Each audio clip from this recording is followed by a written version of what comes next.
I mean, super fun. Somebody's got to do it. They're remaking True Lies. Somebody's got to do it. Come on, and it's Steve Howey, everybody. I mean, It's Steve Howey, right here on the Rich Eisen Show, back here with our terrestrial radio outfit, along with Sirius XM and Odyssey. We just saw a clip of True Lies that airs tonight, every Wednesday as well, at 10 p.m. Eastern on CBS. Steve Howey is here. It is wild to see True Lies existing, man. It's pretty cool. What a phone call to get. Because walk me through it. What'd you get? So Anthony Hemingway, great director, producer, he directed some episodes of Shameless. He says, I'm directing this show. You got to do it. I said, what is it? He said, it's True Lies. I said, from the movie? Like The True Lies, right? Yeah. Schwarzenegger? Yeah. James Cameron? Tom Arnold? Jamie Lee Curtis? Yes. Oscar award winning Jamie Lee Curtis. Indeed. By the way, I would have given her the Oscar from her work in True Lies, by the way. Oh, my God. Yes, absolutely. Yes. From all the scenes. Correct. And then one in particular as well. Exactly. That's the one. That's the one I'm talking about. That's the Shameless from me. Right I'm sorry, I don't mean to interrupt you. So the phone call's happening, and what happens? So I said, what, the Tom Arnold role? And he said, no, the Schwarzenegger role. And I went, what? And but careful what you wish for, because I've always wanted to shoot the gun, punch the guy, kiss the girl, crack the joke. Yeah. And I get to do that in this, so. Great. Yeah, and the cast is great. Ginger Gonzaga is amazing. Matthew Lillard, who you saw in the clip, he was phenomenal, helped boost our energy. Used to ball with him back in the day at the NBA E-League. And is it true that that Tom Arnold is going to show up? Tom Arnold, yes, and he was awesome. How cool so is funny, that? so cool.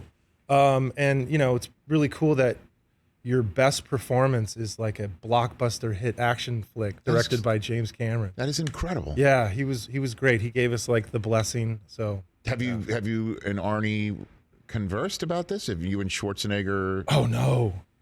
Once I found out that I was doing the True Lies TV show, I swore to never do the accent again, out of respect for the man. I'll never do it. I'll never do this. Did you used to do it? All the time. Who didn't, right? Who didn't? Of course. Yeah. Right. It's no matter his films. So, but you didn't reach out to him or have somebody. What?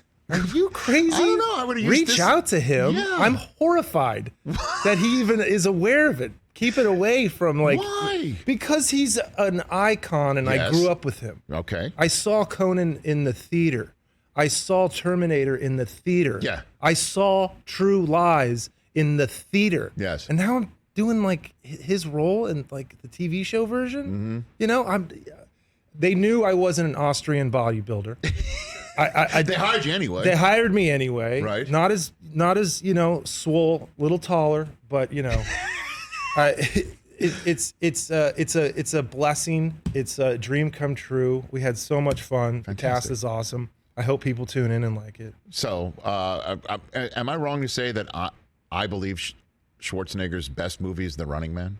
Am I off on that? Wow. You just like men in tights. No. Jesse Ventura when he was the body, not yet the mind. Yes, he was in it. They were all in it. Jim Brown was in it. Jim Brown was in it? Yes, of course. Jim Brown was in it. Richard Dawson playing the evil game show host. Yes. Maria Conchita Alonso. Let's not forget her. Brilliant movie. It is brilliant. They tried to remake it. They tried to do it. I don't know how you're going to do that. You couldn't do it because of the technology. But they're redoing True Lies. They're redoing True Lies. Fantastic, man. They tried to do Total Recall. Nope. Nope. I got it. No. So, well, congratulations on this. Thank you so much. Thanks for having me. I watch your show. It's really cool to be here. Thanks, Thank brother. you. I appreciate you saying that. Yeah, and great show. Thank you for saying that. I appreciate it. Let's jump into your basketball career. Oh.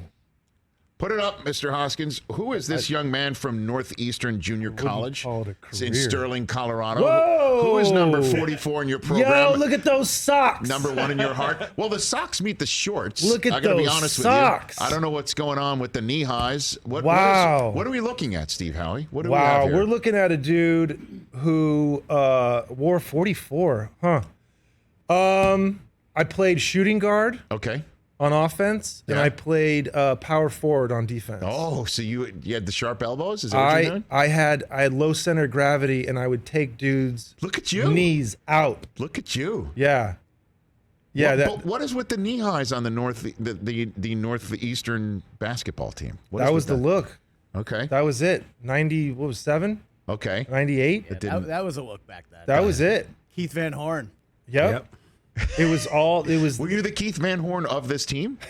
Steve Howey? I wouldn't call it, no. So no, I was not. What's the most you've ever scored in a game? When did you give me the one time where Steve Howey took things over and lit up the scoreboard? Well, yeah, I started when I was a freshman in high school. Okay. And so I was like really, it was like my dad was freaked out that I wasn't going to go to college, and he was like, I liked basketball, and he's like, you're going to get a scholarship. And I was like, okay. So he put me in all these things, moved in my senior year, went to this junior college, had aspirations to go to another university after the 2 years. Yes. And I just couldn't do it anymore. I worked out so much. Myoplex just came out, this protein powder. No. I was trying, and there was a dude on my team named Fat Man, Devon Ford, and he was anything but. He was an Adonis. He had an 8-pack, 8 Twizzlers. That's it. He would dunk in socks. He would go down the floor and shoot a 3, and while the ball was in the air, he would call out our full court defense. Knowing that he would shoot it and go 4, and he would turn around on his defender, and then he was like, "Bro, what are you doing?" And then the ball would swish.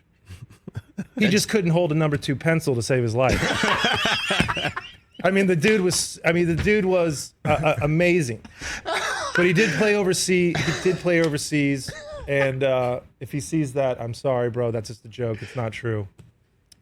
But we weren't academic scholars because we were out of junior college. You're at the JC level. Yeah. Okay. So there was some street dudes there. But that's some serious competition. I understand it's not D1, but junior college. Oh, for real? There's some people who could play. Because they all play D1 afterwards. Sure. Because they get 2 years of experience, then the school doesn't have to pay the full ride. And they kick it up. Yep. And so when you showed up to the 2004 NBA Celebrity All-Star Contest, you brought some game with you, is what you're saying. I mean, I could see. Do you see? You got the towel on your head. Oh, what do we wow. got here? Number 13? You really did it, huh? Oh, You got pictures. Come Your on, staff Steve, got pictures. Steve, it's called Getty Images. It's not like it's difficult, but I mean.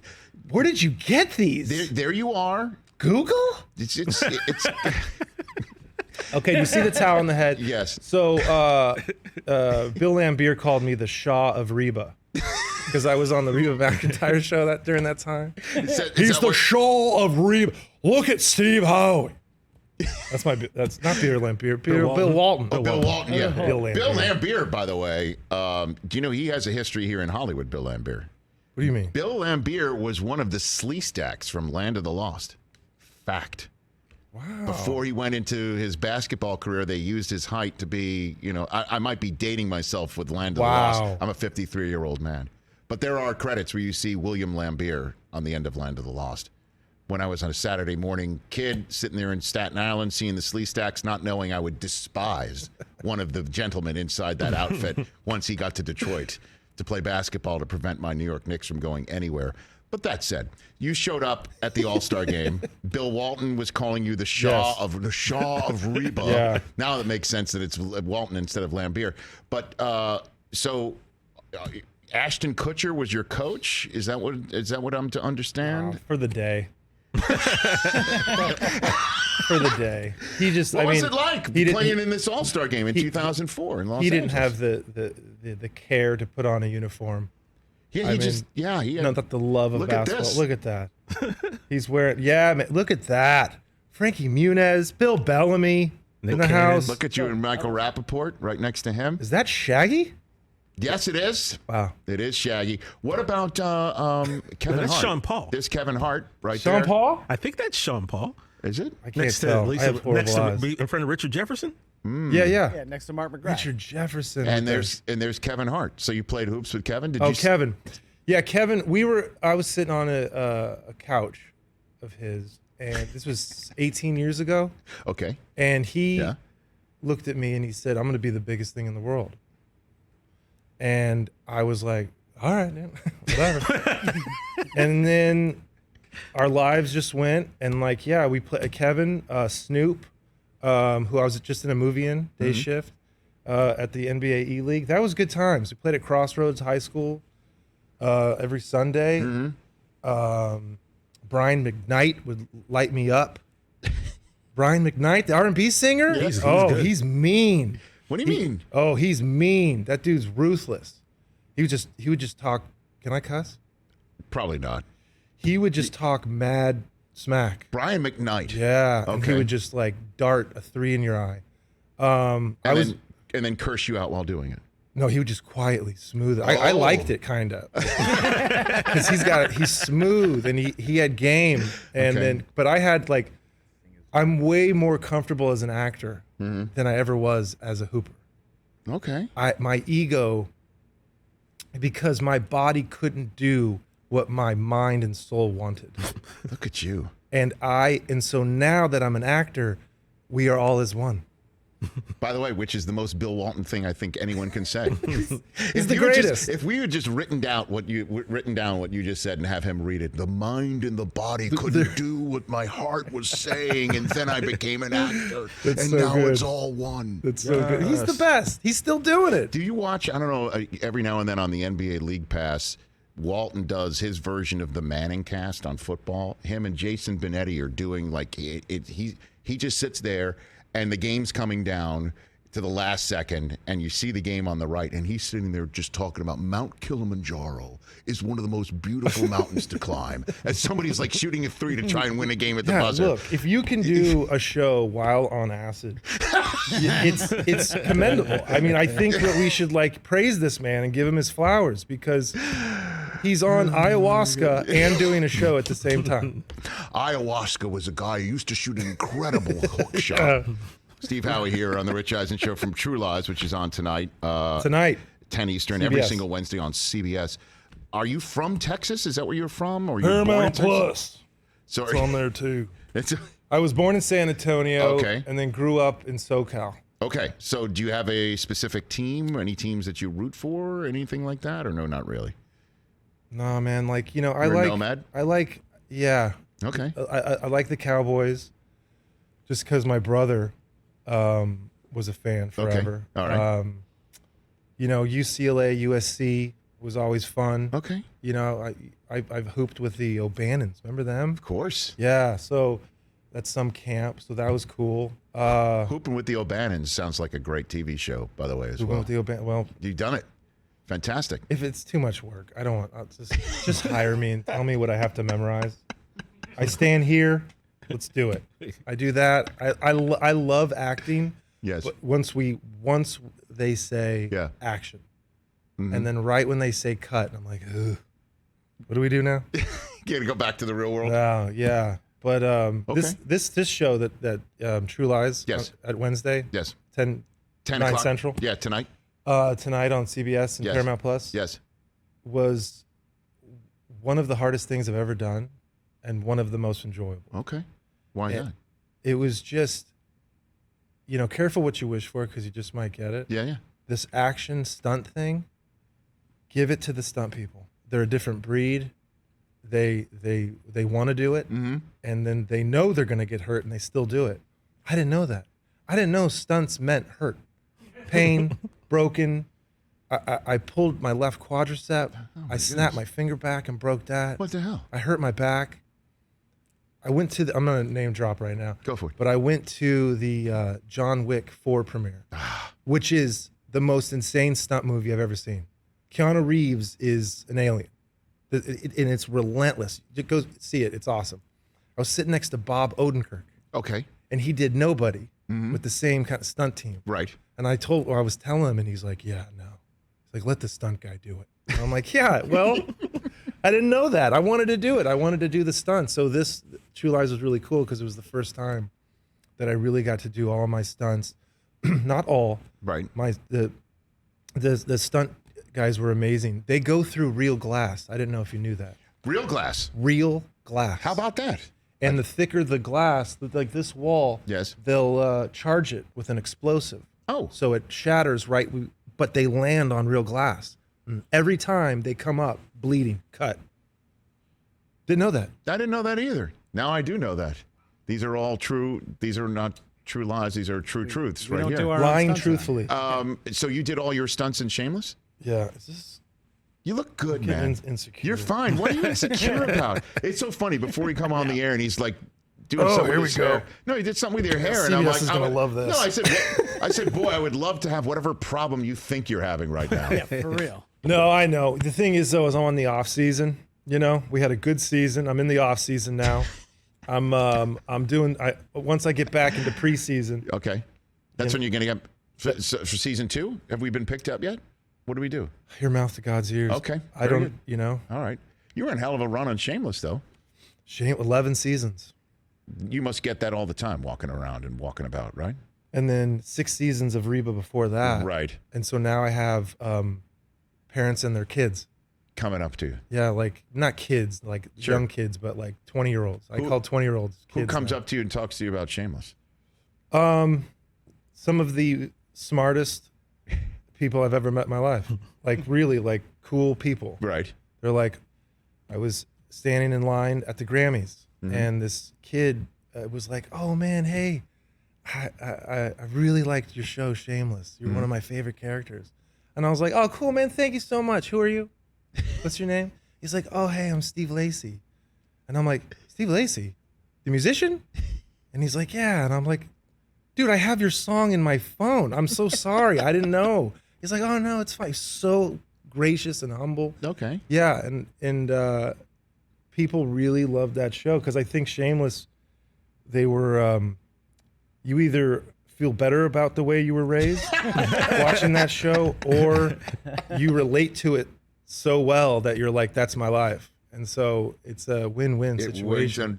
on all different levels. Yeah. Well, I know you want to ask him a question about Shameless? Oh, TJ? well, I mean, just a question, but, I was a big fan, and I think maybe it's because you see a lot of TV shows, right, with family life, but I feel like Shameless, I think there's a lot more people closer to having that type of life than some of the, the pretty stuff, the kumbaya stuff that we see. I think probably a lot more relatable. I mean, Frank is hard to relate to. You would hope that no one has a father like him, but I think family-wise, this family's always struggling and trying to make it, and they're always getting right there but not getting there. And I think that was just relatable for a lot of people. And you know what it was, though? And you and V, your relationship, that was just she's an angel. That was a great Shanola relationship. Hampton, she's got a new show. So what do you think it is then? What you were saying, it was the writing. The writer is everything. And John Wells, one of the smartest people I've ever met in my life. Well, he's a legend. It was his show. It took Right. him 8 years to get Shameless from the UK to the States. Uh-huh. And it was so worth it because it was his family. It was just brilliant. The writing was so good. And everybody was on book, and it was like, you're on book. You got the word is the thing. It's chiseled in stone. And I went to John, and I was like, can I improv some stuff? And he was like, I don't care what you say as long as it tells the story. And I was like, oh, wow, okay. But my improvs were never as good. Sometimes I would improv a lot, depending on what it was. His words were always better. Huh. Well, that's the way it works out. Yeah. You got a good William Macy story? I mean, yeah. What do you I don't know. want? I don't know. Just give me what you got. So he was in Wild Hogs. He rides. I have a Harley, and another actor on the show in that second season was Justin Chatwin. He rides Harleys. So Bill's like, we need to do a ride, Shameless Riders. And I was like, all right. So we rode from LA to Aspen, Colorado. And but we first went to San Francisco, but that LA to Aspen Yes. was like, we saw each other in a different light. And I remember just being in this thing, like wind rash and road driven, and we go into this nice place because Bill's bougie and he stays at nice places. And he's like, we might be riding Harleys, but we're staying in nice places. And I was like, you're doing it. He's not shameless. So we went into this really nice place, and we dropped our stuff off, went into the restaurant, and we're going to sit down, and no one's there, but Justin comes in, and I go, what is that? What is that smell? And he's like, oh, I felt like I stunk, so I put some cologne on. And I'm like, dude, We're on Harleys. You know what I mean? I can't smell that. This is olfactory rape. I need to have my nostrils so I can taste the food. I was like, dude, no, I'm sitting over here. And I sat on the table and Bill's like, we're sitting together. We're sitting together. And I go, no, I can't smell him. He's like, should I go take a shower then? Or it's like, sorry, dude. And I was like, and I was just hungry and hangry and me. And Bill's like, we're sitting together. Guys, we're sitting together. And he slammed his head. He says, we're sitting together. And we looked at Bill, me and Justin looked at Bill and went, oh, it's the first time he like let it out. And so we're all like, we're sitting together. So Justin goes out and he's bathing. There's a campfire out there. He's bathing in the smoke to try to get the cologne away. He comes, I know, we're just a bunch of actors. These just like tools. And so we come out, had a great dinner. But I love real raw emotion. And Bill's such a shy guy. He's brilliant. He's a brilliant mind. Yes. And when he would come into set and he'd be like, hello, how's everybody doing? And action. And he would go into Frank and we would do scenes and then it would be my cue for my line. And I would go, oh, I'm sorry. I'm so sorry. Let's go again. I was watching him. I would watch him. Yeah. I would just be behind the bar, just watching him. And I would totally in your own world. because I'm listening to what he was saying. Yeah, because it was so brilliant. He was a great mentor. Reba was a great mentor. John Wells was a great mentor. I was very lucky to have amazing, smart people that were kind and decent, and Pretty cool, man. Pretty cool. And Steve, congrats again on True Lies. Thank Airs you. tonight, every Wednesday, 10 Eastern on CBS. Don't forget the Paramount Plus portion of it. Certainly here on Roku. Check it out with Steve Howey, at Steve Howey on Twitter and Instagram. Come back anytime, brother. Thank you. Appreciate what you said about being here on the program. No, this show's great. Thanks, you guys pal. got a great thing going on. Thanks, pal. Catch the Rich Eisen Show every single day on the Roku channel, 12 to 3 Eastern, for free.